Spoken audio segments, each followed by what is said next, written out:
Gvern Laburista għandu track record u qed jippreżenta manifest studjat, costed u kredibbli.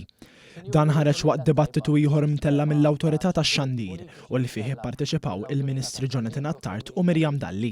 Fost it-temi diskussi f'dan id-dibattitu kien hemm dik relatata mal-kwalità tal-ħajja.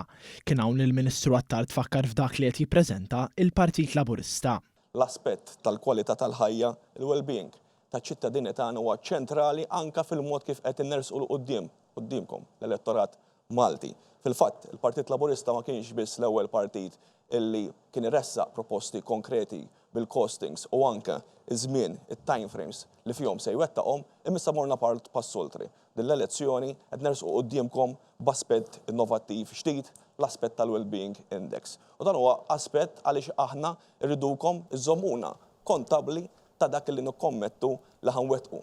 Quddiem l-akkużi li tafa' l-Partit Nazzjonalista permezz tal-kandidat Konrad Borġmanxe, wieġbet il-Ministru Miriam Dalli dwar l-aġir tal-istess kandidat fejn jidħol l-ambjent. Konrad semma il-pompa tal-fjuwil tal-Gżira u prova ideffisni fin-nofs taf li qed tgħid. Jekk mhux gidba nofs verità, sewwa għaliex meta ġejt għandek biex nippruvaw insibu soluzzjoni u ngħinek ukoll f'dik il-kwistjoni. Ir-risposta tiegħek taf x'kienet li għalaqt lil bib f'wiċċi u qed li m'għandix bżonnok. Dak kien il-kliem tiegħek, quote unquote. Bis-serjetà u bl-ikbar serjetà u ħanejdlek. Nitkellmu fuq it-tliet parts nazzjonali. Nistħi kieku jiem mill-Gżira. U meta ġew isaqsuni jekk iffirmatx il-petizzjoni għal Manuel Island, qedtilhom li le ma firmajtix għaliex skont int il-gvern m'għandux flus biex jagħmel dan il-park. Waqt li kienet qed tiġi trattata l-ekonomija, il-Ministru Jonathan Attard innota kif fl-aħħar leġislatura il-Partit Laburista saħansitra ta' iżjed minn kemm wieħed. Il-gvern mhux biss żamm il-kelma tiegħu dwar it-tnaqqis mit-taxxa imma mar anke oltre b'differenza ċertament minn gvernijiet nazzjonalisti passati li wedu tnaqqis fit-taxxa ma qatt ma implementata.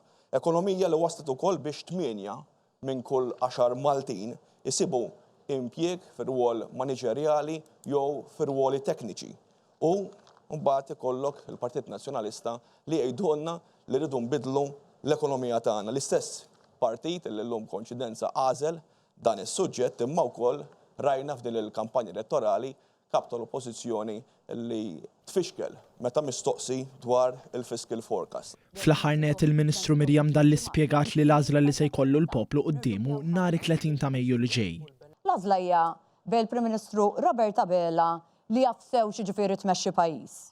U l-kap tal-Oppożizzjoni Alex Borg li issaqsih x'issaqsih jew jibgħatek għand ħaddieħor jew jgħidlek ibgħat li email.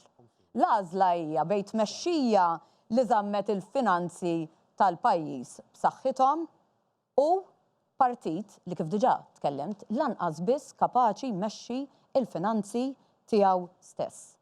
L-għażla hija bejn manifest li huwa studjat u costed li ser ikun qed jiġi ppubblikat illejla wkoll fil-Konferenza Ġenerali. U l-wedi ta' partit, ta' qed nirreferi għal Partit Nazzjonalista, li l-ewwel jara biex ser noħorġu aħna u mbagħad jara kif jkun